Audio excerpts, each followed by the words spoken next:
Estamos começando aqui Boa essa noite. semana sobre negritude, inclusão, perseverança no mercado de comunicação do sul do Brasil. Tirar essa ideia, tirar essa semana do papel, gente, não foi nada simples. Foi uma semana construída e desenvolvida por profissionais pretos e com o apoio de muitos amigos que foram fundamentais. Concordamos e discordamos algumas vezes. Afinal, cada um tem suas vivências e suas dores e todos devem ser respeitados. Agradecemos muito a Red Hook por viabilizar esse espaço e dar visibilidade a essa discussão.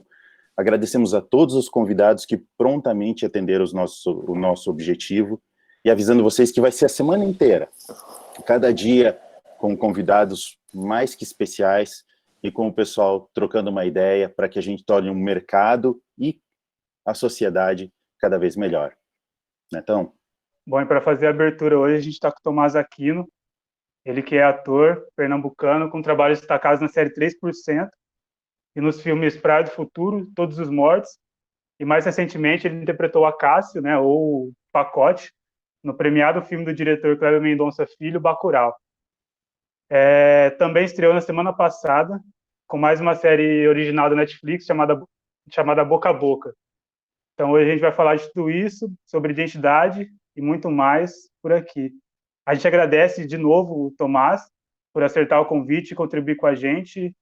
E, Tomás, faltou alguma coisa para te apresentar aí? Fala mais sobre você para a gente, por favor. Primeiramente, aí, boa noite.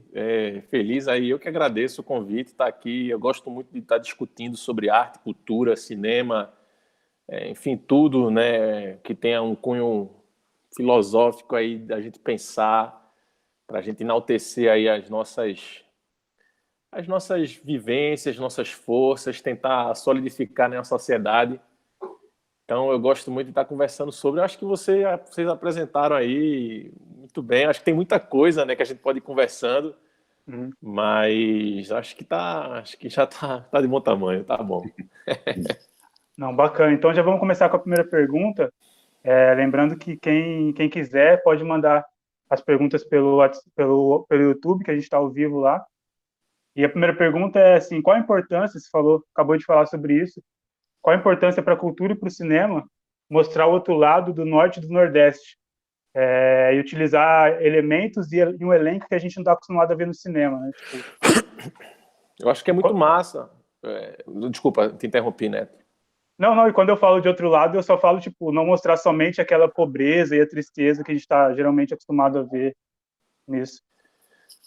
É isso, né?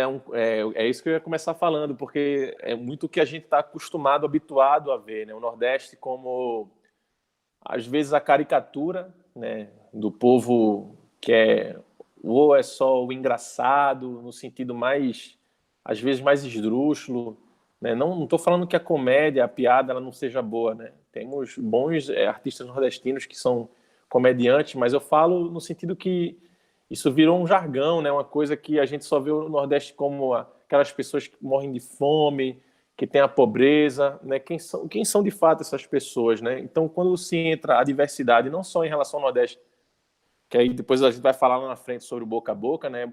Eu acho que é muito importante a gente começar a ver esse Brasil como um todo, né? De que cada região tem as suas dificuldades, tem as suas especificidades, né? Mas é bom enaltecer a cultura nordestina, sabe? Assim, a nossa...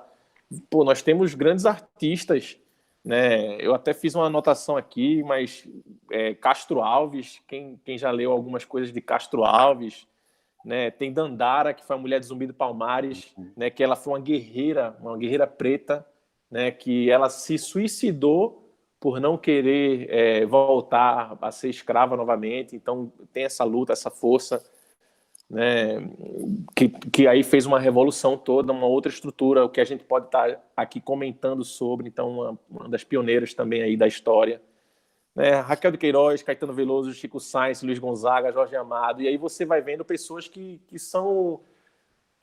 enaltecem a nossa cultura, né? Assim, o nosso Nordeste, a nossa força nordestina. Então, acho muito massa quando... E Bacurau, falando assim, Bacurau, que é um filme que eu posso falar agora como um filme que trouxe uma raiz nordestina e não deixou também de misturar o Brasil, né? Porque Se você perceber, tem pessoas ali com outros sotaques, né? Outras estruturas que decidiram morar ali, naquela região ali do sertão, né? Então, mas Bacurau traz mostra essa força desse povo, dessa resistência, né? Dessa comunidade, dessa união, que eu acho que é o que mais prevalece, essa beleza que prevalece. Então, acho muito importante a gente começar a inserir nessas artes essas histórias de diversidade, sabe? Eu acho que é muito bacana a gente ver o Brasil como um só, né? A musicalidade de cada sotaque é linda, gente. Pô, sabe? Isso, cada um tem uma história. Você parar numa esquina, chegar um cara que veio do norte, e você começar a conversar com ele, você vai entender é um outro país, sabe? A gente tem muito país dentro do Brasil, sabe? Eu falo isso, assim, que norte, nordeste, sul, sudeste são países para mim, porque é muito grande a região, enfim. Eu acho muito bacana. É verdade. E, meu caro, me conta uma coisa, o Bacurau, ele recebeu vários prêmios internacionais bem importantes, né? Pô, vocês foram para Cannes, foram premiados lá, coisa que não é, definitivamente não é todo dia que acontece, né? Oh. E qual que foi a diferença dessa recepção do filme lá fora em relação aqui no Brasil? Bicho, assim, né? Eu acho que existe muito conservadorismo mundial ainda, né? Assim, existe ainda uma estrutura conservadora forte, né? No sentido de que as mudanças que chegam afetam muitas pessoas, né? E como lidar com essa mudança, né? Porque são pessoas que estão botando a voz para falar gritos, né? De coisas que já vêm sofrendo, não de agora, mas de uma estrutura cultural. Bacurau foi muito bem recebido. Muito lá fora, assim, não teve muitas críticas negativas, mas sempre tem algumas críticas negativas, não vai existir mas a maioria foi muito positiva, né? O que eu acho que está acontecendo aqui no Brasil essa guerra política, ela virou realmente uma guerra, assim, maior, né? Então, quando se aí virou time A e time B, né? Essa estrutura, e quando se vê um filme que fala sobre essa multiplicidade, né, que tem uma mulher trans negra, que tem um casal de lésbicas, que tem uma sociedade que vive pacata ali, que vive tudo bem na comunidade, que existe uma democracia, né? E isso de uma certa maneira, e quando mostra um povo resistindo, isso de uma certa maneira para um certo imperialismo, isso ataca, né? Então, no Brasil, o que eu acho que essa diferença de fora, né, internacionalmente no Brasil, eu acho que foi essa divisão de mudança, sabe assim, o que a gente de fato está preparado para receber, para ver, sabe? A gente quer mudar, sabe? Quem que quer mudar, entendeu? Então eu acho que essa estrutura aqui no Brasil tem muito caminho para galgar. A gente realmente tem muitas vozes, muitas falas, e está se mudando, se diversificando algumas coisas, mas tem muita, como é que eu posso dizer, resistência do lado do imperialismo que eu vejo, né? De você ver, por exemplo, um filme como Bacurau, e eu tenho um amigo, eu falo sempre esse exemplo, que eu tenho desde a infância eu tive uns amigos, e aí na política descobri que fomos para caminhos diferentes, e tudo bem, né? E aí ele me falou que entendi o filme Bacurau, entendi que precisamos de armas para nos defender. E aí realmente é um pensamento de alguém que está nesse setor de um conservadorismo, sabe? De que ainda é uma estrutura onde as pessoas andavam armadas e sabe? Essa questão de antigamente, né? Então é uma luta. Então muita gente não é de acordo com o mundo social, né? Uma sociedade que consiga cada um viver bem, tranquilo, que tem uma feira, tá ótimo, ninguém precisa passar por cima de ninguém. E isso, eu percebo que fora, eu acho que tem muitos outros países que já chegaram realmente no primeiro mundo, até de pensamento, né? Eu acho que isso foi muito bem recebido, aplaudiram, parabéns. Não que aqui no Brasil não teve isso, porque teve sim. Já me falaram que esse filme é até uma bandeira. Mas eu acho que teve essa diferença de recepção, porque eu acho que aqui no Brasil ainda a gente não está tão preparado para o que a gente quer ver como é uma sociedade, sabe? Massa. E é louco que você falou que a Bacurau é uma ficção, ela tem seus objetivos como uma ficção, mas sendo fantasia, ela retrata o futuro ou o presente do Brasil, ou assim, nenhum dos dois? Eu acho que é um ciclo, né, velho? Tipo, se alguém escreveu isso há 10 anos atrás e lançou parecendo que escreveu ontem, é tipo, a gente tá vivendo essa bolha de um imperialismo, sabe? De um preconceito, de uma resistência em equalizar tudo, sabe? Assim, de a gente não ter, de a gente um dia chegar numa mesa de bar e não ter uma discussão de quem é preto, de baixa estatura, de quem é pobre, de quem é rico, sabe? De um dia chegar a um nível de que a gente está conversando sobre outras coisas, sabe? Mas a gente ainda está num nível de conversar e discutir, sabe, questões que ainda batem. Então eu acho que Bacurau é uma atualidade, né? E traz muitas metáforas, né? Apesar de ser que é uma ficção, e traz metáforas, né? Que eu associo com realidade, né? No caso, por exemplo, quando o Lunga coloca as cabeças enfileiradas em frente à igreja, né? Tudo bem que ali tem uma história com cangaço e tal, mas também existia um fato de que no presídio de São Paulo as pessoas estavam jogando bola com cabeça humana, sabe? Então, olha que ponto chegamos, né? A um ponto de que a violência, ela parece ser banal, sabe? Então, onde uma favela, uma comunidade, numa comunidade, numa periferia, você tem pessoas que com 5, 6 anos de idade vê um cara morto no chão e passa com livros de escola para ir para a escola. Então, é total uma atualidade para mim, assim, sabe? E para que não se torne esse ciclo de futuro, eu acho que é importante a arte começar a inserir essas filosofias de diversidade para que a gente possa equalizar, sabe? Bacana. Então, eu acho que está por aí. Eu acho que está bem presente mesmo, né? Eu acho que não foi à toa que os diretores começaram a escrever há 10 anos e esse tipo de western brasileiro ficou, tipo, atual demais, né? Ficou muito atual. Verdade. Tomás, chegou uma pergunta aqui já da Sônia. Bom, como você sabe, nós estamos no sul do Brasil e aqui a pergunta dela até retrata um pouco disso, que ela fala assim, que o Bacurau mostrou um Brasil desconhecido. E dela pergunta, Tomás, como foi viver um protagonista que defende a sua região, sendo você também um nordestino, sendo você também uma pessoa ligada à região? Muito bom, né? Assim, eu acho que o que mais me tocou nesse roteiro, eu não falo nem como a região Nordeste em si, né? Eu gosto muito de enaltecer o Nordeste porque é de onde eu vim, é de onde tem esse preconceito com nordestinos e tal. Mas o que eu gosto muito de enaltecer é o protagonismo, né? Claro, para mim, de Bacurau, da comunidade Bacurau. Então, eu, enquanto artista, Tomás, fazer um personagem que, claro, fala de um Nordeste, mas de poder estar ali com a arte, falando também dessa resistência de um povo como um todo, isso para mim é muito grande, é muito grandioso. Não tenho palavras para dizer assim. O que me motiva muito é quando as pessoas vêm falar comigo, e às vezes com emoções até tipo chorando, né, de uma força que surge, de dizer assim, cara, isso é uma bandeira que vocês estão levantando, muito importante. Já ouvi pessoas falar assim, eu estava me sentindo muito vazia, né, e agora estou me sentindo que ainda há resistência. Então, isso para mim é maravilhoso. Então, representar esse personagem, né, falando do Nordeste e também do povo Brasil como um todo, porque existem minorias, vou botar entre aspas, em vários setores, não só no Nordeste, mas no Norte, até mesmo existem alguns preconceitos com sotaque do Sul, em outras áreas, regiões, sabe, do Sul, enfim, sabe, existem essas pessoas que se sentem, de uma certa maneira, aí levantando essa bandeira, sabe, quando assistem esse filme.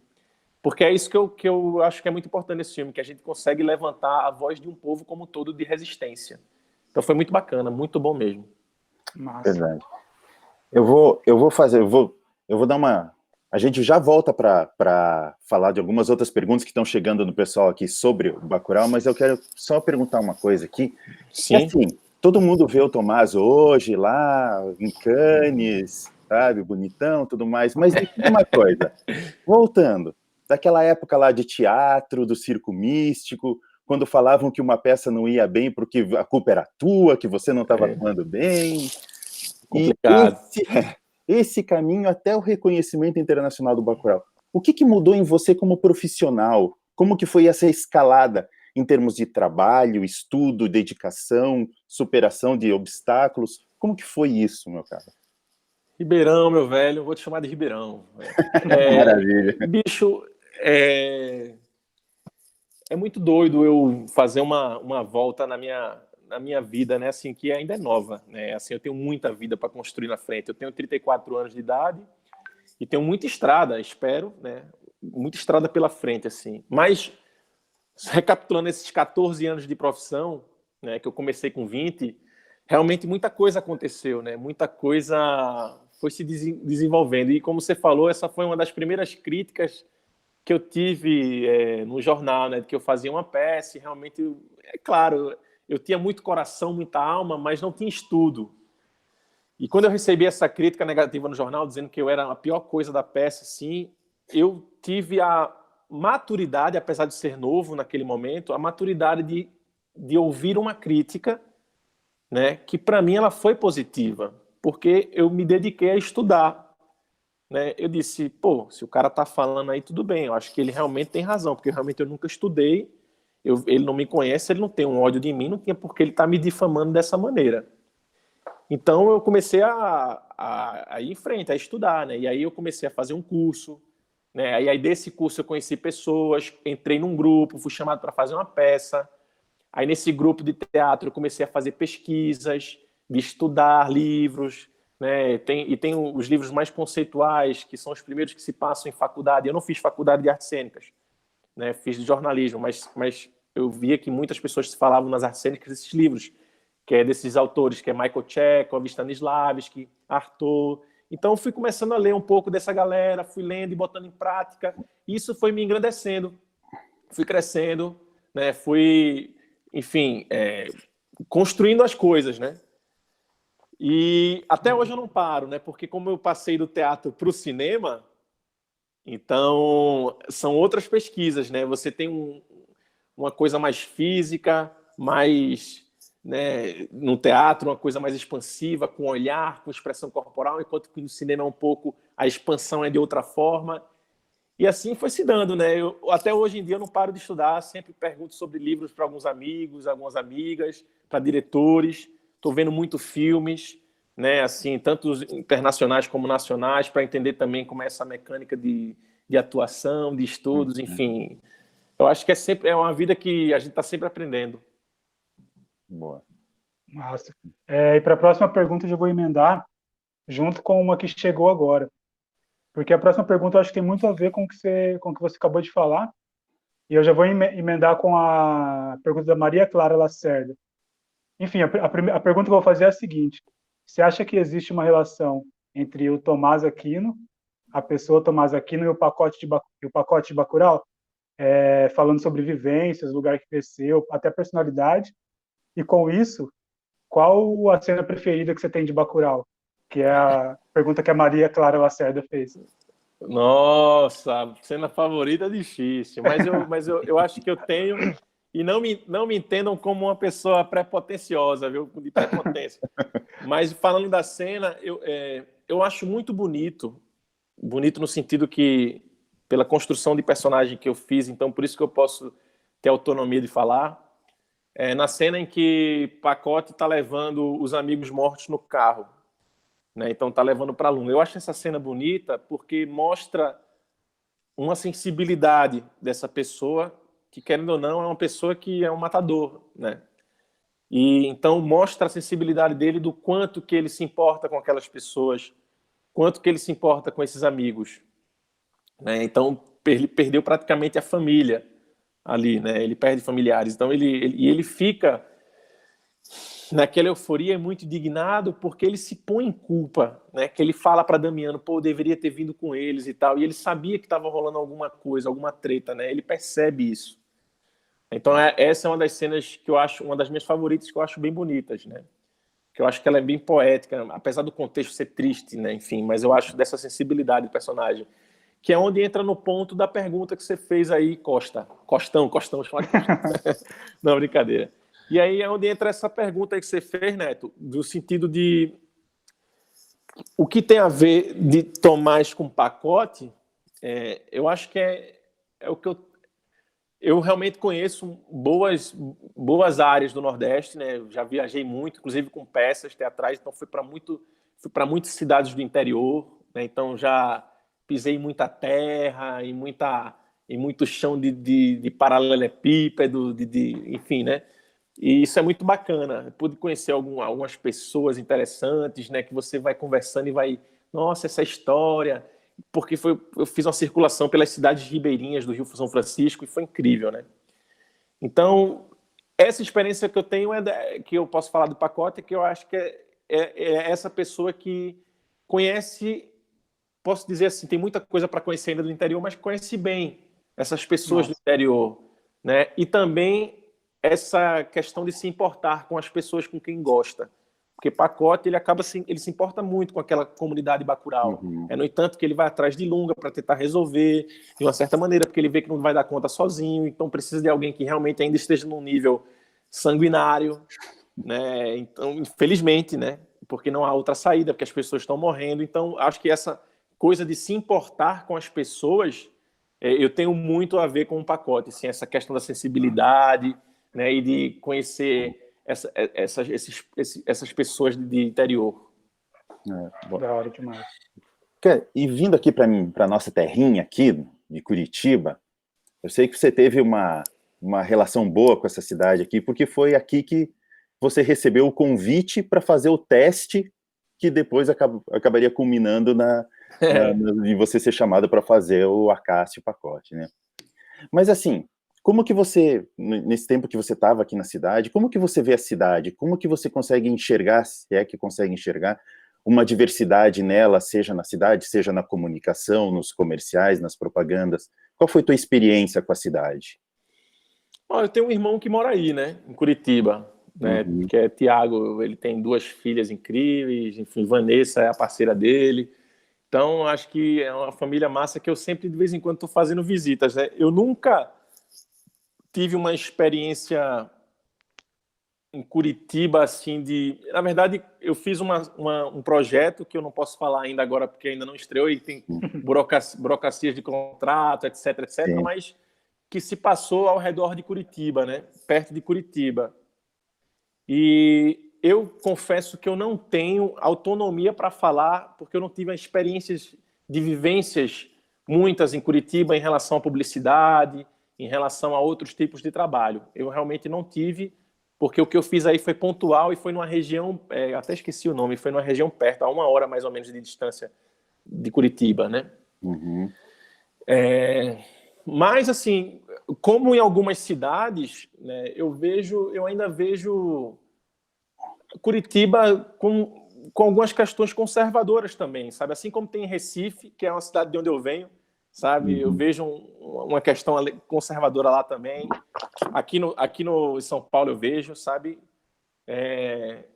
E em Curitiba, inclusive, eu lembro de uma questão que eu sofri até meio com preconceito, sabe, de cor mesmo, assim, né? Tipo, fui mal atendido, mas, tipo, a gente fica chocado, não sabe o que falar, fica puto, fica com raiva, tenta argumentar, mas, enfim. Mas eu vejo também como uma cidade que tem particularmente, assim, muito bonita no sentido de organizada, sabe, assim. Eu queria muito que Recife fosse organizado como Curitiba, né? Eu não vejo tanto lixo, por exemplo, eu vejo uma organização nesse sentido. Eu não tenho como te falar em relação à publicidade, porque eu não tenho essa autonomia.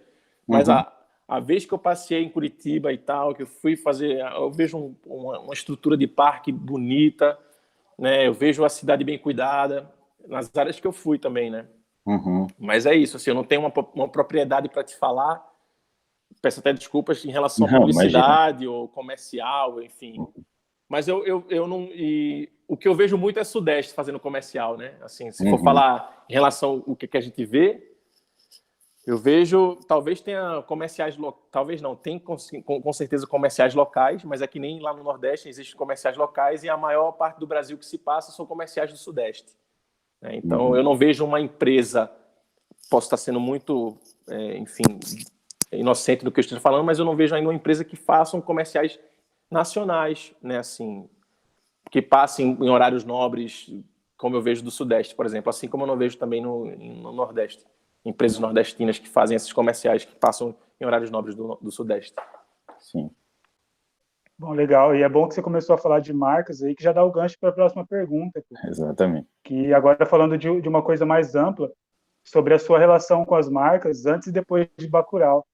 Eu acho que a gente pode até voltar um pouco atrás e falar do 3%, que também foi uma série nacional bem conhecida, e falar, tipo, um processo antes, durante e depois disso.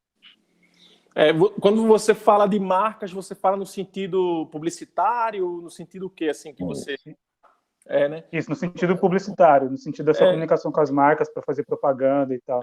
Eu até então, assim, não tive ainda muitos convites para se fazer esse lado publicitário. Eu tentei, em alguns momentos da minha carreira, fazer algumas publicidades, né? Porque, de uma certa maneira, a publicidade ela é geral, né? E você acaba se projetando em algumas áreas, fazendo contato, né? Então, no início de carreira, assim, eu procurei fazer algumas publicidades e não tive essa oportunidade. Eu fiz, na verdade, lá atrás, em 2011, eu acho, um comercial local falando sobre um tipo de água sanitária, né? E foi uma primeira experiência que eu tive. E depois eu fiz algumas figurações em alguns comerciais, mas depois que comecei a dar uma... que veio o Bacurau, né, que veio essa série Boca a Boca, que ainda não tive essa oportunidade de ter esse lado com marcas, né, com comerciais ou publicidade ou propaganda, como alguém deseja chamar. Né? Mas eu acredito que à medida que a gente vai crescendo também e que nosso rosto começa a se tornar uma identidade mais forte, né, que as pessoas começam a se identificar com essa persona, né, com essa pessoa, eu acho que as marcas, de uma certa maneira, tendem a te chamar para um comercial, para fazer um link aqui com um produto, né? Enfim, eu acho eu acho isso interessante, sabe? Porque eu acho que pode ter diversidade, né? Eu acho que pode ter isso, assim, pensar que o Brasil é o Brasil, né? Que não existe só as pessoas com aquelas belezas que são estereotipadas, que dizem que é o padrão de beleza. Né? Então, existem outros tipos de belezas, existem outros tipos de pessoas, existem outros tipos de sotaques, existem várias regiões no Brasil. Né? Então, alguém que vai estar lá no interior de Pernambuco vai estar assistindo um comercial que foi feito no Sul, ou no Sudeste, enfim, ou no Norte. Então, vai consumir também daquele produto se for satisfazer o cliente. Então, acho que tem que pensar no Brasil como um todo, né? Mas eu ainda não tive essa oportunidade de fazer muitas propagandas ou comerciais. Mas, enfim, a gente está aqui, né, aberto a tudo, ver o que é que... se vale a pena, se não vale, porque também a gente não faz qualquer coisa, né? Sim. Exato. Porque, de repente, tem questões políticas também, questões de pensamento, se vai de acordo, se não vai de acordo. Acho que... E está tudo bem, né? A gente tem pensamentos, a gente tem filosofias. Sim. É bem louco pensar no que você falou sobre a gente ter que escalar muito mais. Você falou que a pessoa tem que acostumar com o seu rosto, que é um rosto que, assim, não é um rosto que as pessoas estão acostumadas a ver de galã e tal, para depois você ser convidado a começar a fazer isso, fazer publicidade e tal. É bem louco pensar nisso. Eu acredito que existem os perfis também, mas eu vejo que os perfis estão, de uma certa maneira, ainda muito estagnados em estereótipos. Né? Assim, e tudo bem, a gente está tentando agora como modificar isso, né? Porque existem pessoas que se incomodam, né? Principalmente com a gordofobia, né? De você ver só manequins que não são para pessoas que são obesas, né? Isso é foda, né? É difícil, é complicado. Ou pessoas que só veem em comerciais pessoas brancas, aqueles tipos estereotipados. Eu não tenho nada contra pessoas brancas, enfim, só estou querendo dizer nesse sentido, né, que as pessoas que são pretas, pô, cadê as representatividades, né? Pessoas também que são asiáticas, cadê as pessoas asiáticas nos comerciais? Pessoas que têm baixa estatura, cadê as pessoas de baixa estatura? Né? Enfim, Mas é conversa para muito pano para manga. Eu lembro de uma vez, até que estava conversando com o Neto outro dia, que eu estava assistindo uma entrevista com o Norton Nascimento, né, falecido Norton Nascimento, que ele era um baita ator, ele fazia o tipo galã, e ele era ator de novela das 8, sabe, de horário nobre, e ele falava que, assim, pelo fato dele ser um ator negro, ao contrário dos outros atores, ele tinha a renda como ator. Ele não tinha aquela renda extra como convidado para dançar com a debutante, como fazer vários comerciais. Então ele tinha que se garantir como ator. Então era uma realidade que ele mostrava, ele falava assim, ok, tô na novela das 8, tô atuando, mas, gente, não, são universos um pouco diferentes. Pode E crer. assim, até falando sobre atores negros e tal, eu queria perguntar para você sobre eu sei que é uma pergunta um pouco mais complexa, mas assim, é de sentimento em relação a como outros atores, por exemplo, vamos pegar aqui um caso de agora, como por exemplo o Babu, que ele foi super elogiado pelo papel dele em Tim Maia, no Tim Maia, ou o Alexandre Rodrigues, que foi o Buscapé lá no Cidade de Deus, que acabou, teve um período da vida dele que ele estava trabalhando como Uber. Da Cidade de Deus também teve o Leandro Firmino lá, que era o Zé Pequeno, que foi, poxa, era um dos protagonistas do filme e que estava vendendo bijuteria, e depois um filme que foi lá em acho que 2012, se eu não me engano, não lembro direito a data do filme, mas só em 2019 que ele foi conseguir um papel um pouco mais, tipo, que levasse para realmente manter a carreira dele como ator. Então, a minha pergunta é assim, será que isso acontece com tanta gente, com atores que fizeram papéis tão importantes? Será que é por, sei lá, ser negro? Por fugir do padrão de beleza do mercado? Será que o cinema nacional também é uma luta infinita? Será que é por tentar fugir dessa estereotipação? Será que não vai chegar uma hora que Tomás vai chegar lá, só vai chegar papel de nordestino que tem que brigar com as pessoas? Eu entendo muito o que você fala, cara. Isso é realmente um pensamento filosófico para umas 15 cervejas, a gente ficar... mas eu acho importante a gente bater nesse assunto, porque eu acho que tem um pouco de cada coisa, né? Eu acho que, a começar da estrutura cultural onde a gente vive, né? Para chegar nessa resposta, eu vou falar, por exemplo, vou começar falando, por exemplo, de uma estrutura cultural de regiões, de sotaque, né? Por exemplo, eu, no Nordeste, eu nasci em Pernambuco, Recife, Pernambuco, e é esse sotaque que vocês estão ouvindo eu falar aqui, né? Então, que tem uma diferença, né? Que a gente fala dia, tia, né? E que a gente fala bom dia, enfim, e tem um canto específico.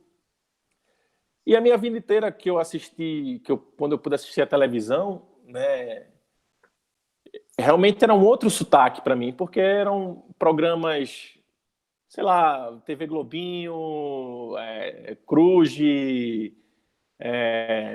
sei lá, e vai, Jornal Nacional, novelas, então, muitas coisas do Sudeste. Então, eu me habituei a esse sotaque, né? Para mim é um sotaque natural. Então, quando um nordestino vai falar no Sudeste, né, a pessoa dá um choque, porque a pessoa que cresce desde criancinha, de bebê, que ouve no rádio, ouve na televisão, um sotaque que fala dia, que fala tia, que fala um S como um S, sem ser chiado, ou que tem uma outra estrutura, a pessoa vai ter um choque com isso, né? Então começa dessa estrutura cultural, né, de enaltecer, como foi enaltecido apenas, na maior parte, o Sudeste, né? E eu não estou dizendo que eu sou contra o Sudeste nem nada, não. Muito pelo contrário. Eu só estou falando dessa questão mesmo de como foi enaltecida esses programas com visões nacionais mais do Sudeste, né? Com esse tipo de sotaque que a gente fala até de sotaque neutro, né? Que aí eu fico, enfim, com questões em tentar entender essas questões de sotaque neutro. Mas eu acho que e aí entra no ponto que tem um pouco de cada coisa, né? Existe o preconceito contra pretos, né? Existem a beleza que foi construída como estereótipo de beleza para se vender as marcas desde a época não sei se vocês lembram da época dos cigarros, botavam as mulheres elegantes para se fumar e eram a maioria não, acho que sempre mulheres brancas, né, com roupas e tal, que dizia que quem tinha roupa, quem fumava era elegante para comprar a marca do cigarro, né? Então, todas essas construções, né? Então, eu acho que é o que volta na questão lá passada, né? Que a gente entra ainda numa questão que estagnou, né? De não ver essa diversidade que pode caminhar para várias pessoas, né? Que o Brasil é um país inteiro, né? Que existem vários, a gente é misturado de muita coisa. A gente é descendente de muitas raízes, né? Então, como tirar essa cultura, essa estrutura cultural para que hoje em dia a gente possa ver um comercial ou um ator possa ter um papel, não porque vamos dar um papel para um preto, vamos dar um papel para um asiático. Não, por que não dar um papel para pessoas que são simplesmente artistas, entendeu? Até chegar nesse ponto.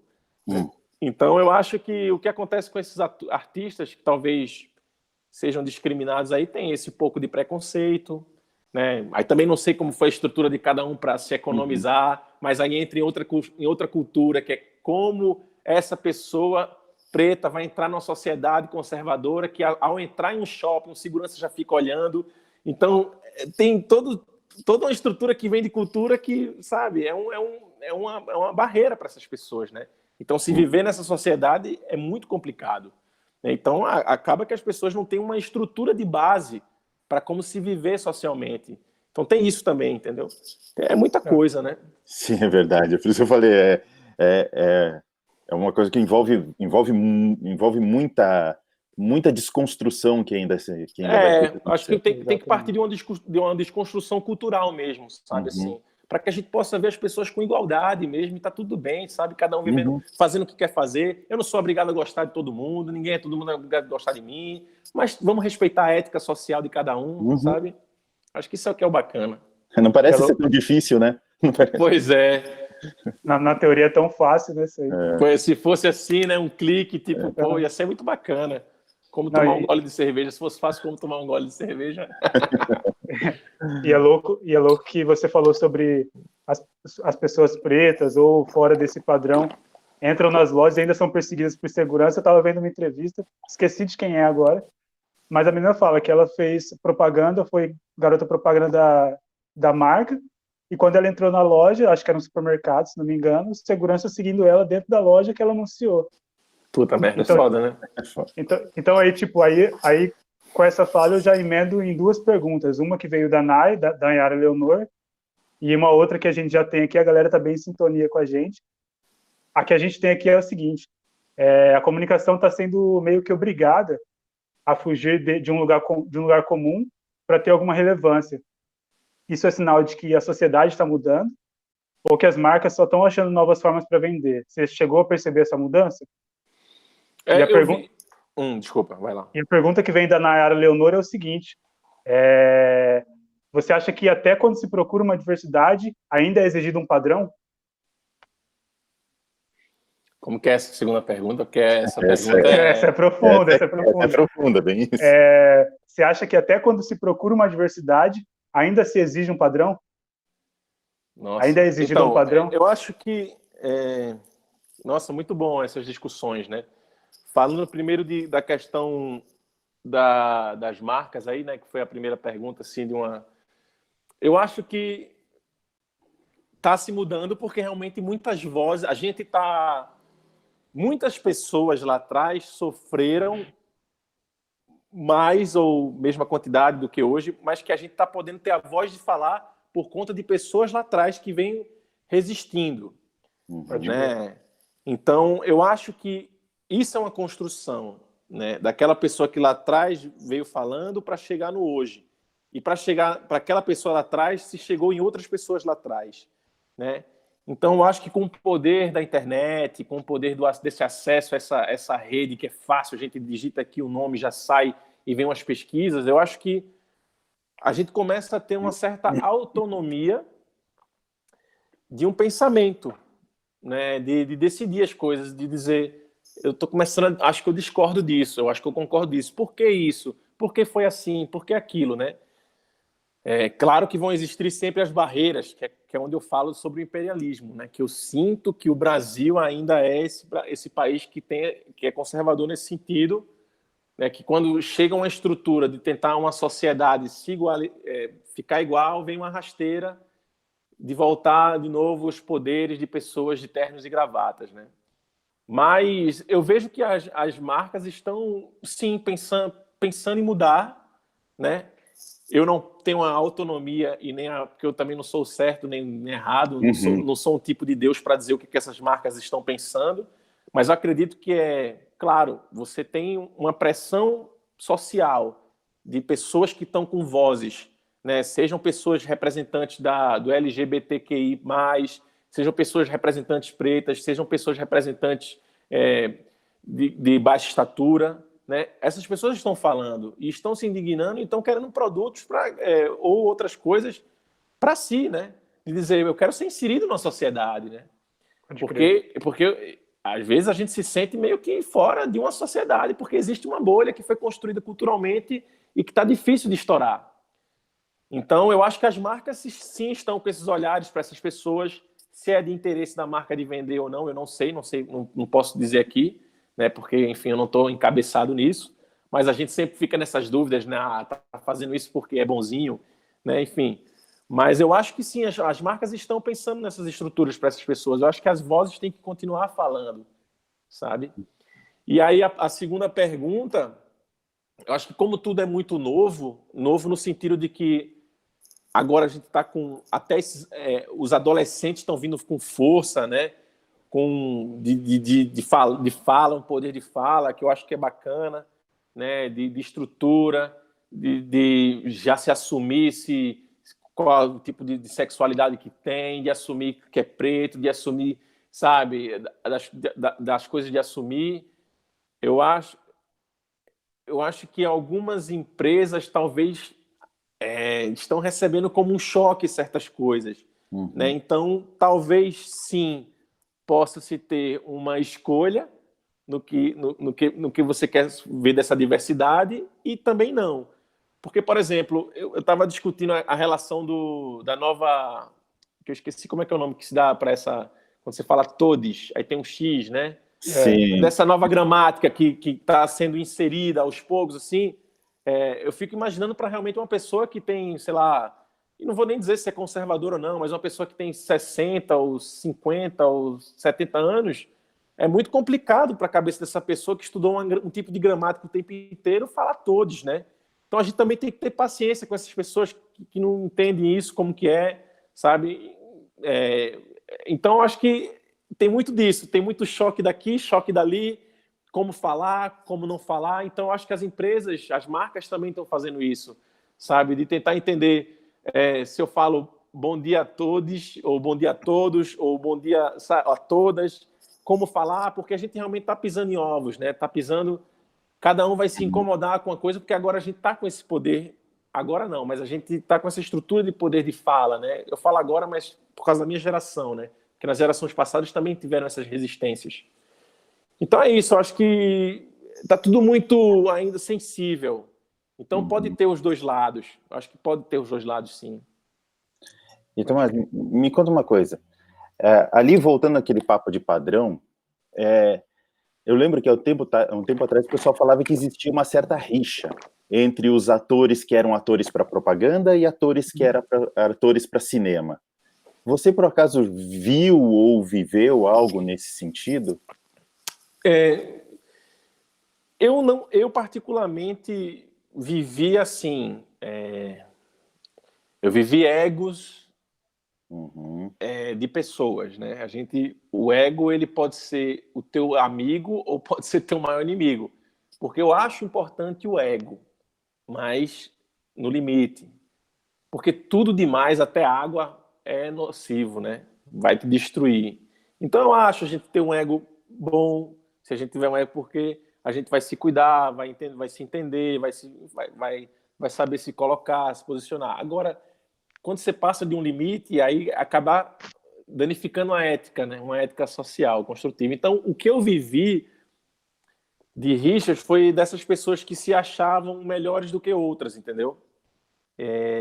E às vezes é maturidade mesmo, às vezes a pessoa não nasceu daquele jeito, mas a estrutura fez ela caminhar para aquilo e de repente ela vai amadurecer e vai ver que não é isso, né? Então, o que eu vivi é muita gente escondendo testes ou porque fulano é bom, né? Pô, acho que se eu falar do teste para esse cara vai pegar e eu não vou pegar o teste. Então acaba excluindo isso, sabe? E o que eu acho isso uma besteira, porque porque eu acredito no perfil. Né? Eu não sou obrigado a fazer todos os trabalhos, né? Eu quero trabalhar muito, eu espero trabalhar bastante, inclusive, né? Se meu trabalho for digno do pensamento de um roteirista, de um diretor, de uma roteirista, de uma diretora, ótimo, me contrate, a gente vai estudar e vai trabalhar. Mas eu sei que existem perfis e pessoas que também são interessantes, sabe? A diversidade do nosso Brasil, entendeu? Vai ter pessoas altas, baixas, enfim. E o diretor ele vai se encantar, às vezes ele não, eu quero trabalhar com fulana. E de repente, quando vê, é outra mulher, é outra menina, é outra pessoa, entendeu? Porque é do perfil que ele se encaixa na hora. Então, o que eu vivi dessa rixa foi isso, assim, das pessoas esconderem muito, né, de se acharem superiores, né? E em relação à publicidade, pessoas de publicidade e tal, eu vejo que tem uma diferença no campo da publicidade e no campo da atuação, né? Acho que a publicidade força muito essas pessoas dessa beleza o tempo inteiro, a beleza tem que estar belo, belo, belo, belo. Sabe o que é o belo, né? Maquiagem, não sei o que lá. Se você fizer um sopro na cara dessa pessoa, é outro rosto. Né? Então, não tenho preconceito também com quem usa maquiagem, não é isso que eu estou falando aqui. Mas estou falando que como a estrutura da publicidade influencia nessa psique, acaba influenciando as pessoas. Então acaba tendo essa questão de eita, aquela pessoa está mais bonita do que eu, meu Deus, vou fazer de tudo para derrubar essa pessoa, sabe? Não estou dizendo que todas as pessoas são assim, mas eu percebi mais isso na publicidade do que nos testes de cinema ou nos testes enfim, de outras coisas, mas existe sim essas rixas. Mas eu dou a dica aqui, quem quiser fazer arte, né, assim, seja de cinema, TV, eu acho que tem que estudar, não é simplesmente decorar um texto, né? Porque muita gente que é bonito, que é bonita, na beleza do estereótipo, sei lá, enfim, também não tenho nada contra essas pessoas, mas acho que chegar ali, botou a cara na tela tal, vai funcionar, mas às vezes não, porque a gente, como espectador, está observando que, putz, acho que não foi um trabalho tão bem feito, né? Acho que talvez tenha que estudar mais um pouquinho, enfim, eu acho que tem que estudar bastante, porque eu acho que ser ator ou atriz é uma profissão, não é uma brincadeira, né? Assim como muita gente fala, né? Perfeito. E, Tomás, novamente vou vir com duas perguntas aqui. Claro. E toda hora chega uma pergunta de alguém que se encaixa muito com os próximos tópicos. A pergunta dessa vez é do Ricardo Schrapp, acho que é assim que fala, se não for me corrijam. Boa noite. Vocês sentem que temos vindo aí uma geração muito mais aberta, que tende a abraçar as diferenças, que não devem ser consideradas diferentes, mais do que outra geração? E a pergunta que a gente tem aqui no nosso roteiro é uma pergunta que faz relação com o seguinte, que a publicidade ela ajuda a perpetuar certos estereótipos e tirar pessoas do mapa, né? Tirar pessoas do mapa. Que quando a gente fala nisso, a gente fala de negros, gays, pessoas gordas, indígenas e etc. Igual a cidade desaparece do mapa de forma proposital em Bacurau. E como ser resistência a tudo isso, sabe? Tipo, como ainda se manter forte para lutar contra isso? Eu acho que sim. Eu acho que cada geração traz uma coisa inovadora e eu acho que isso é a evolução. Né? Sem isso, acho que a gente estaria mais estagnado ainda. Mas claro que ainda existem as pessoas que vivem as gerações antigas, né? Não conseguem evoluir nesse sentido. E eu falo mesmo que é não evolução, porque a gente tem que se abrir ao novo, né? Às novas possibilidades. A internet chegou, como mudar, se os mercados de trabalho estão mudando para isso, como aprender isso, né? Não estagnar no pensamento, no meu tempo, né? Porque eu acho que a gente realmente vai evoluindo, né? Agora, claro, às vezes existem coisas que evoluem tanto que Aí eu não sei se é sobre... Que aí, às vezes, é sobre uma questão de capitalismo selvagem, que às vezes talvez seja desnecessário. Né? O pensamento do homem, né? E eu falo homem como... Enfim, pensamento do homem de querer enriquecer e tal, e tal. Mas eu acho que essa geração que vem de agora, né, no caso mais jovem, dos adolescentes, eu acho que vem sim com uma cabeça, pelo que eu percebo, um pouco mais aberta, sim, né, de entender, de já estar batendo em questões como diversidade. Eu tenho uma sobrinha que ela tem 11 anos e ela já fala sobre machismo, sabe? Então eu acho isso muito bacana, porque é entender como é esse machismo, o que é o machismo, para uma criança que tem 11 anos, né, e de repente quando ela chegar aos 15, aos 17, enfim, nunca sofrer nada, nenhum tipo de abuso, saber o que se está sofrendo um tipo de abuso, o que é abusivo ou não, né? Então essa geração vem mais forte, sim, vem muito forte, né? E falando da sua pergunta sobre do mapa, eu acho que a resistência, como continuar resistindo, eu acho que a gente se assumir assumir o que somos na sociedade, sabe? Não ter medos do que porque é difícil realmente, né? Porque existe ainda, como falo, da estrutura cultural, né? Mas é assumir mesmo, eu sou preto, sou nordestino, sabe, assim, eu não vou te fazer mal, nem você vai fazer mal, tá tudo bem, estamos aqui, né? Sei lá, eu sou indígena, né? Eu sou gordo, eu sou gorda, eu sou sabe? E é levantar essa voz, eu sou gay, não sou gay, sabe? E é levantar essa voz e dizer assim, cara, eu quero ser inserido nessa sociedade. Ou vocês fazem as coisas para eu ser inserido, ou eu não vou. Pô, vamos fazer uma revolução aqui.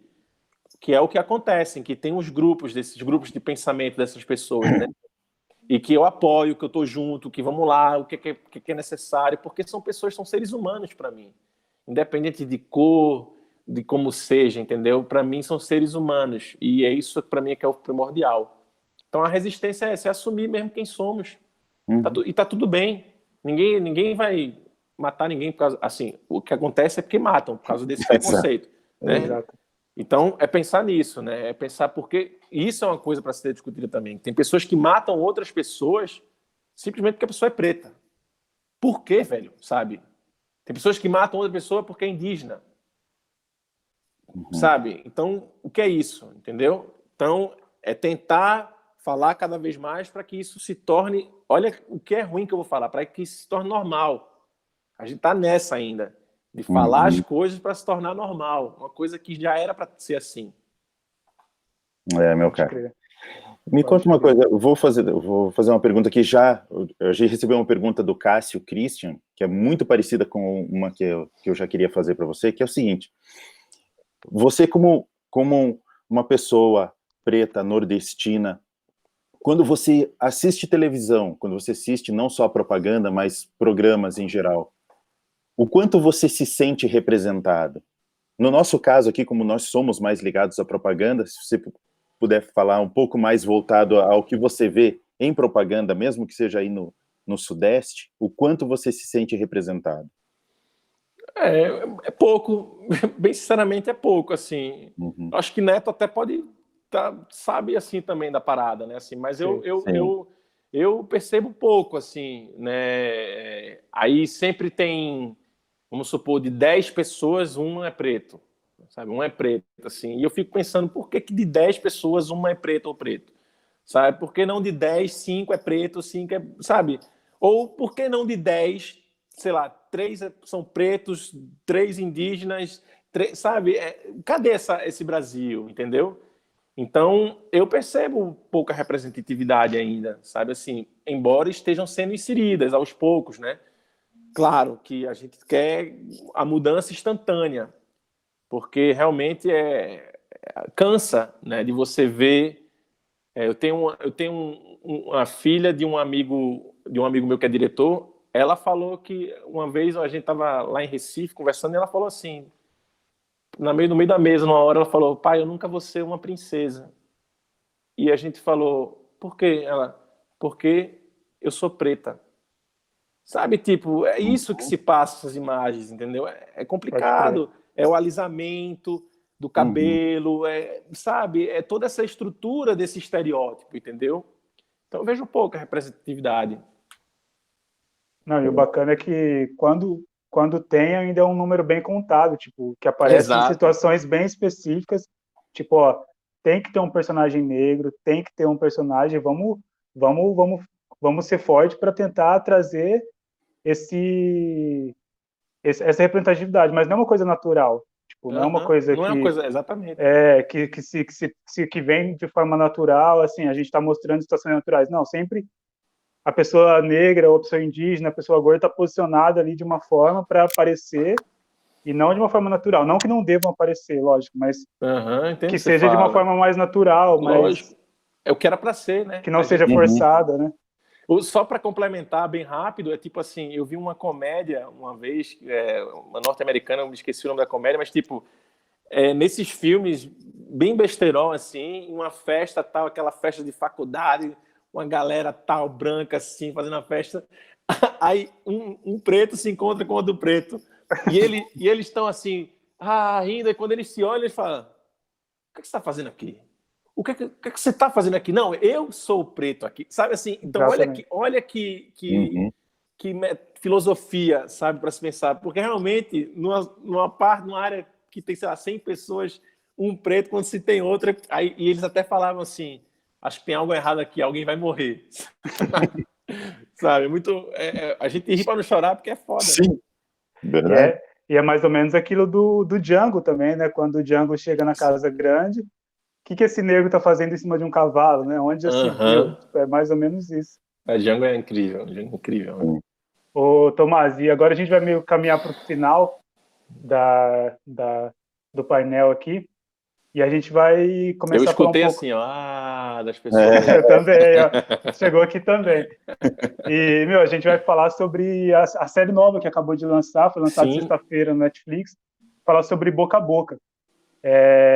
A gente tem duas perguntas aqui que falam mais ou menos sobre a mesma coisa. Uma é do Rodrigo Oliveira, que pergunta o seguinte: como você se preparou para dar vida a um personagem LGBT? Então, enfim, para quem não assistiu vai ter spoiler. E a segunda é da Edna Blau Muniz, que ela fala o seguinte: eu gostaria de saber como você foi chamado para o personagem da série Boca a Boca. Isso é, queriam realmente um homem tão másculo? E ela diz assim: falo porque você tem um estereótipo macho, e mesmo no personagem você não perdeu isso e fez tão bem, gostei muito. Edna é de Recife, conheço a Edna, um grande beijo para a Edna. Cara, são duas perguntas bem interessantes. Inclusive, eu acho que dá para responder as duas num contexto só, porque vou começar falando da minha opção sexual, né? Eu sou hétero. E aí, o porquê que eu estou falando isso? Não é para me defender, não é para nada disso, não. Porque quando eu recebi a oportunidade de fazer esse papel, né, existe... Eu vi como um desafio incrível, né? Porque não só pela questão da homoafetividade, mas por várias outras questões, de trazer para esse cara que tem esse estereótipo de vaqueiro e tal, como trazer uma sensibilidade, como trazer esse lado mais humano, mais, enfim. E esse desafio me deixou louco para fazer, né? Então eu comecei para ninguém vir como... Tipo, principalmente pessoas que têm uma sexualidade do lado do LGBTQI+, né? Assim, de dizer assim, lá vem um hétero fazer um personagem gay, né? E tudo bem, se as pessoas quiserem fazer essa analogia, que façam. Enfim, a gente está aqui aberto, enfim. Mas o meu pensamento foi, eu quero construir esse personagem para mostrar também que existem homens que são gays. Porque existe ainda esse preconceito de que os gays são afeminados, sabe? E eu tenho muitos amigos gays que eles ficam indignados com isso, né? Que acham que aí existe o preconceito, que acham que gays não podem se defender, né? E pelo contrário, sabe? São homens, sabe? São homens gays, sabe? E tá tudo bem. Então, acho que essa questão que a Edna traz, assim, da masculinidade, eu acho que talvez ela esteja partindo de um estereótipo, né? De que porque eu sou esse homem com esses cabelos, uma barba, que tem esse rosto cascudo, né? E eu quis usar justamente isso que eu tenho, né, desse rosto cascudo e tal, de trazer essa sensibilidade para esse personagem que é gay, sabe? De mostrar que existem pessoas assim e tá tudo bem, sabe? Pode crer. Então, parti muito disso, né? De conversei com o Esmi Filho, que é o diretor, né? Conversei com outras pessoas também, né? Que são desse universo, né? Para entender o que eu poderia ir, até onde poderia ir, sabe? E eu levanto bandeira junto, sabe? Eu levanto bandeira junto porque eu tenho amigos que, pô, apanharam, sabe? Que apanham porque são gays, sabe? Assim, entra naquela estrutura que a gente estava falando lá atrás, que pessoas matam porque é preta ou matam porque é indígena, assim, não tem um conceito para isso, simplesmente fazem essa atrocidade, né? Para receber esse convite, eu fiz um teste, né? Fiz um teste presencial com uma produtora de elenco maravilhosa, né? Lá, e, enfim, que é uma pessoa muito bacana do ramo, e que é a Ana Luísa, e foi bem bacana o teste, né? Assim, Esmi, de uma certa maneira, também já me paquerava um pouco para fazer algum personagem, sabe? Então, casou que o teste foi bom, a conversa foi massa, né? E a gente acabou se juntando para fazer essa série, que eu acho que é uma série que é muito boa, que traz um pensamento, um cunho filosófico muito bacana, que tem diversidade, né? Que insere pessoas enfim, que sai um pouco de alguns estereótipos, apesar de ter uns estereótipos, mas que sai, né? Que a gente entra num campo de reflexão muito bom, né? Uma cidade que é chamada Progresso, de ser toda conservadora, isso é maravilhoso, Pode crer. sabe? Então, para construir esse personagem foi muito pisando em ovos também, sabe? Para trazer esse cabra que eu tenho que emprestar de mim, né? Que é esse Tomás com essa feição que é do estereótipo masculino, né? De dizer que olha como ele é macho por causa do estereótipo, e de você ver que existem homens que são gays, que são assim, que não precisam ser afeminados para se mostrar gay, sabe? Uhum. Da hora. Boa. Também, a gente já ia terminar, só que, olha lá, o pessoal colocando aqui para você ver os... Que legal, gente. Muito bacana, muito bacana. Então, Caramba, dá para ver mesmo. então a gente já tinha que terminar, mas tem duas perguntinhas assim, que a gente precisa fazer, cara. Vamos nessa. Primeiro, assim, qual que é a sua percepção?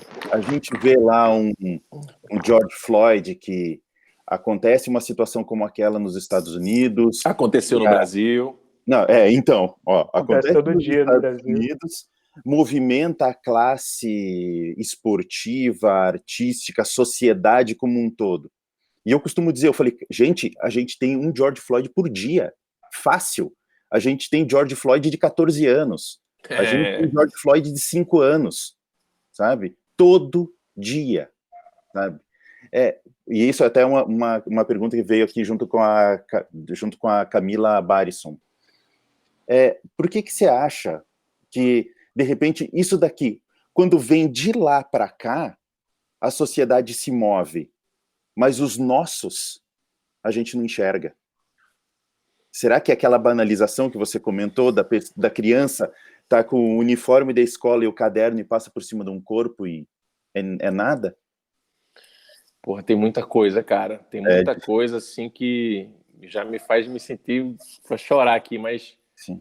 Mas eu acho que existem...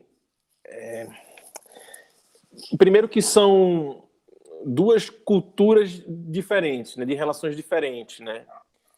Eu vou falar... Desculpa, mas eu tenho que falar um pouco sobre mim numa pequena historinha, que é o seguinte. Claro. O quando que eu me descobri preto. Né? Porque tem isso também.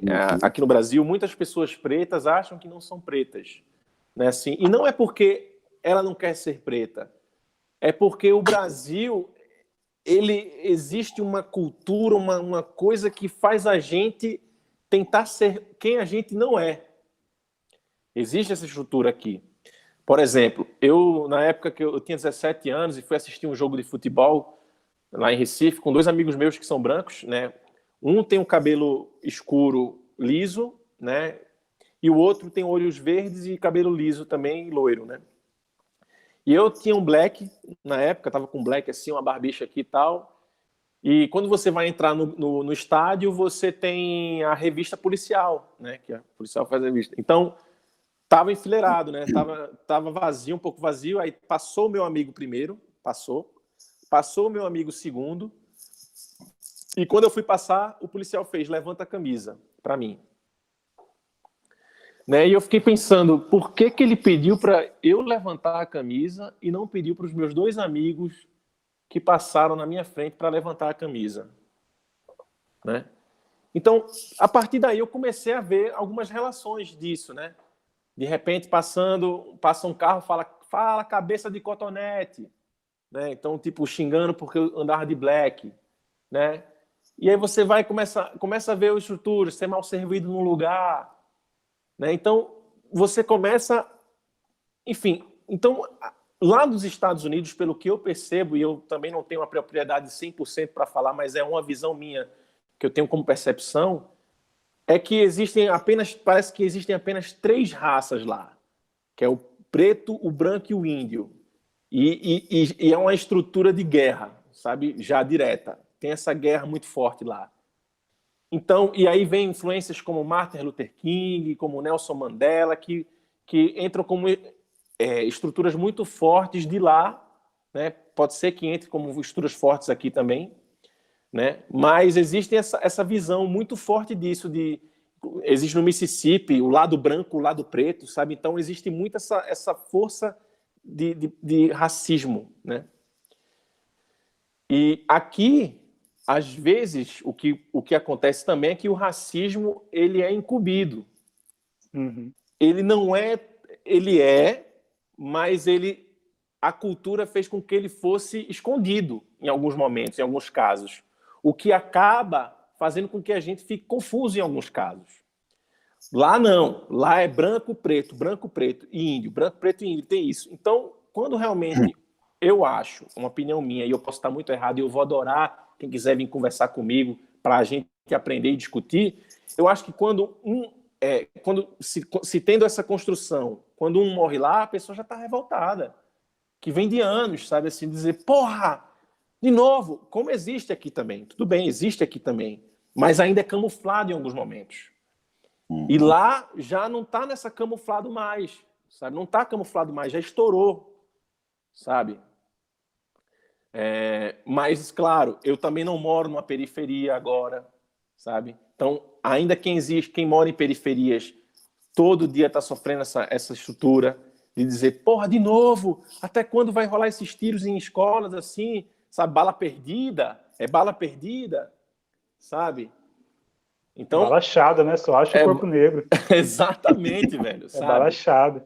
Mas a camuflação que existe no Brasil fala como se fala bala perdida. Uhum. Entendeu? E eu acho que é isso que tem nessa estrutura brasileira, sabe? Sei lá, você vai no restaurante, por exemplo, falar bem rápido, desculpa, que eu falo muito, mas para falar assim, meu pai é preto e minha mãe é branca. E meu pai estava com o cabelo um pouco maior tal, e eles foram no mercado fazer feira, só pode entrar uma pessoa pro mercado.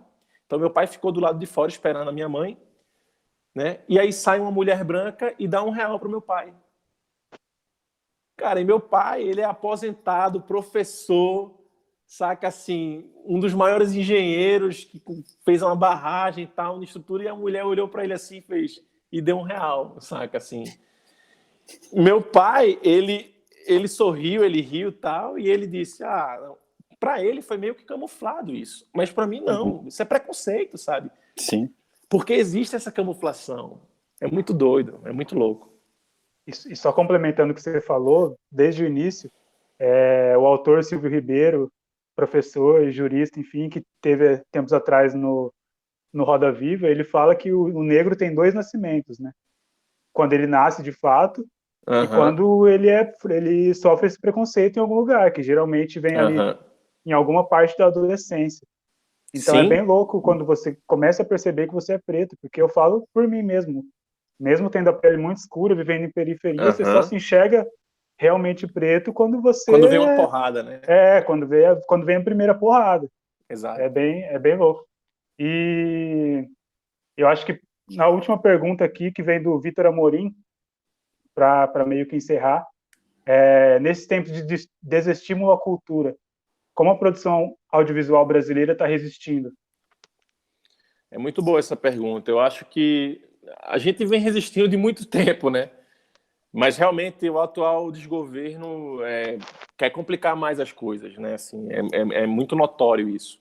Né? Teve até uma perseguição com o MEI, que para quem é microempreendedor individual, cancelaram o MEI para artistas, né? Então existe uma perseguição nisso e o que me fez refletir, que eu passo como reflexão, é do porquê esse governo, na verdade que eu chamo de desgoverno, ele quer perseguir esses artistas, né?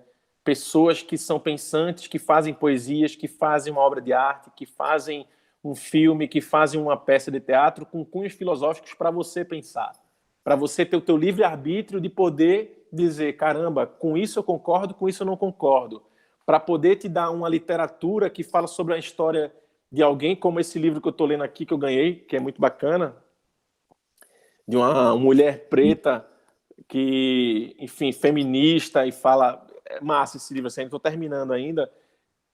Se eu fosse proibido de ler, como é que eu ia conhecer uma história, por exemplo, de Audre Lorde, por exemplo, sabe?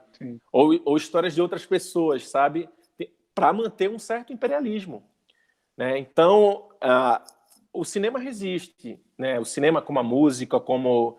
resiste dessa forma que a gente faz, como uma série feita boca a boca, que entrou com outros streamings, né, que entrou aqui a Netflix, a Amazon, que eu acho que são empresas que estão com esse pensamento realmente de diversidade, sabe, de inserir isso. Eu acho isso muito bacana. E temos pessoas que são pensantes, né, no Brasil, né, que querem mostrar, falar sobre coisas, falar sobre pessoas, falar sobre histórias. Então, eu acho que resiste nesse sentido, sabe, de não deixar de escrever, não deixar de comunicar, né? E tem muito filme bacana nacional crescendo agora, sabe? Muita série vindo forte, sabe? Um documentário que eu muito falo, que fala sobre pessoas, é da gente entender esse Brasil que é grande, Estou Me Guardando para Quando o Carnaval Chegar, de Marcelo Gomes, que fala sobre uma cidade chamada Toritama, que fica no interior de Pernambuco, perto de Caruaru, e fala sobre como aquelas pessoas vivem. Então, tipo, quem são essas pessoas? E quando você vê um documentário, o Brasil é muito grande, sabe? Então, a arte resiste aí, dessa diversidade, de pessoas que querem falar, querem pensar, como um filme como Bacurau, sabe? Que lança agora, assim, lança forte, lança firme. Só desculpa te interromper, White, só para me corrigir, tô tão emocionado que eu falei o nome do autor errado, pô, é Silvio Almeida. Falei Silvio Ribeiro, é Silvio Almeida, então só para me corrigir. Muita emoção. Foi Ribeirão aí que tava... Não, mas cara, chega a hora assim que você tem que segurar o fôlego, porque... E eu falo um George Floyd de 14 anos, em referência ao menino do Rio de Janeiro lá, porque eu falo, cara, meu filho é um menino preto de 14 anos, e você enxerga lá, você fala, cara, podia ser meu filho. Exatamente. Morreu brincando, sabe? É terrível. Bom, gente, bom. Tem uma música, eu sei que a gente está com tempo, enfim, mas tem uma música de Alfredo Del Penho, que é muito bonita. Eu esqueci o nome, cara, mas ele no álbum dele é Samba Sujo. Tem uma música, é o 2 da faixa, que fala sobre isso, um tiro, uma mãe que é mãe de 3, que perde uma, que é... Além de ela tem 3... Enfim, é uma letra bem bonita, assim, fala sobre isso. Acho que é bem bacana, quem quiser. Alfredo Del Penho, Samba Sujo. Bom, Tomás, cara, muito obrigado, sabe? Foi realmente excelente começar essa semana com você. Poxa. Verdade. E falando para o pessoal que está assistindo a gente, bom, a gente chegou no final do nosso primeiro dia. Tomás, todo o sucesso do mundo para você. Você pode ter certeza que você é inspiração para muita gente. Obrigado, meu irmão. E, pessoal, amanhã, nesse mesmo horário, o Neto, de novo, e a Vanessa estarão aqui com a Isabel Aquino, uma amigona minha maravilhosa, parceira... Não é minha irmã. Não é irmã. Ela é parceira da ONU Mulheres, inclusive ela fez o estudo Todos com X ali, que ela fala para a gente falar todos e todas, que é um estudo da comunicação e a participação de